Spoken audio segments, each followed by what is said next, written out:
امام مالک نے خبر دی، انہیں عمر بن عبید اللہ کے مولا ابو نضر نے، اور انہیں ابو قتادہ انصاری کے مولا نافع نے، اور انہیں ابو قتادہ رضی اللہ عنہ نے، کیا آپ رسول اللہ صلی اللہ علیہ وسلم کے ساتھ صلح حدیبیہ کے موقع پر مکے کے راستے میں آپ اپنے چند ساتھیوں کے ساتھ احرام باندھے ہوئے تھے، لشکر سے پیچھے رہ گئے؟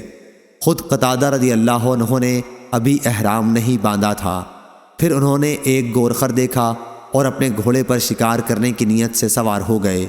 اس کے بعد انہوں نے اپنے ساتھیوں سے جو احرام باندھے ہوئے تھے کہا کہ کوڑا اٹھا دیں، انہوں نے اس سے انکار کیا۔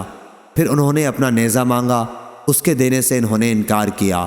آخر انہوں نے خود اسے اٹھایا اور گورخر پر جھپٹ پڑے اور اسے مار لیا۔ نبی کریم صلی اللہ علیہ وسلم کے صحابہ میں سے بعض نے تو اس گورخر کا گوشت کھایا اور بعض نے اس کے کھانے سے احرام کے عذر کی بنا پر انکار کیا۔ پھر جب یہ رسول اللہ صلی اللہ علیہ وسلم کی خدمت میں پہنچے تو اس کے متعلق مسئلہ پوچھا۔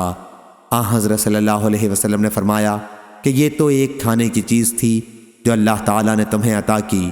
اور زید بن اسلم سے روایت ہے کہ ان سے عطا بن یسار نے بیان کیا، اور ان سے ابو قتادہ رضی اللہ عنہ نے گورخر کے شکار سے متعلق ابو نضر ہی کی حدیث کی طرح، البتہ اس روایت میں یہ زائد ہے کہ نبی کریم صلی اللہ علیہ وسلم نے دریافت فرمایا، کیا اس کا کچھ بچا ہوا گوشت ابھی تمہارے پاس موجود ہے؟